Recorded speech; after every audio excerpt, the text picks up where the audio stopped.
Okay, so we're on Governor's Road at the beginning of it. We'll be taking this as far as we can, and we may have to bushwhack the rest of the way up to Catamount Mountain for number 50 on the fire tower list of 92 that is standing. One stood, oh, we're proposed. Okay, so here's the thing. Governor's Road ended up being a bust. We ran into a local and we were talking to him and telling him what we were doing. He told us that he would allow us to use his property to get up to the top. So very, very nice gentleman. So there are no known trails up here to get to it. So it's a bushwhack. We just lucked out, thankfully. All right, so as we're coming up to the summit, we're seeing cairns. And there are no known trails up here. Not that we know of. Cairn, and cairn with a stabilizer next to it. Not really sure how they get up here. We didn't find any trails. Said there's a summit tower.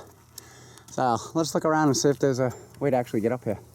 So we followed some pink tape that was tied to trees and a couple of cairns, and it brought us to here. And I don't see any more trail markings.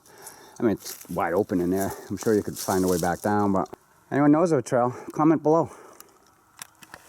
Okay, so we followed more of the cairns. We're starting to think the pink tape is just the border for the property line for the cell tower. But believe it or not, looks like we may have us some Flintstone furniture up here. No, just upright rocks. I suppose you could sit and lean up against them. Just the building for the tower. There's a little bit of a view here. So in the early days of Pittsfield, there were two men out exploring in the area, and they made camp under a large tree on the side of the mountain. And when they woke in the morning, they looked up into the tree, and what was there? A catamount. A catamount is a large cat. So thus, that's where the mountain got its name from. So we're standing on the summit of Catamount Mountain. It is the highest point in Pittsfield.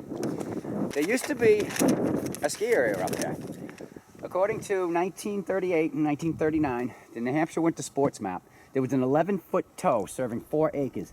It had a 130-foot drop slope, and it was operated on Catamount Mountain. The ski shelter was also available, and the whole thing was operated by the Washington House. As far as the tower, there's little information about it. No one really even knows if it was here. But back in 1962, 1963, on a tourist map, it actually showed a fire tower symbol up here.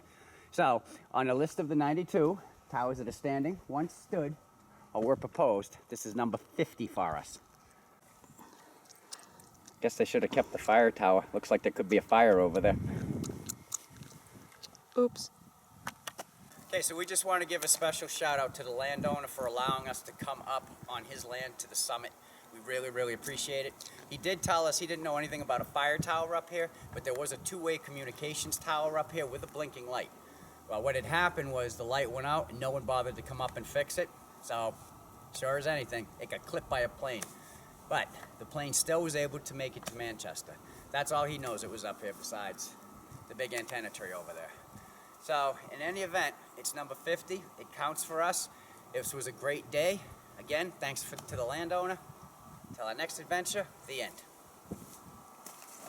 I think the turkeys are warning us to stay away.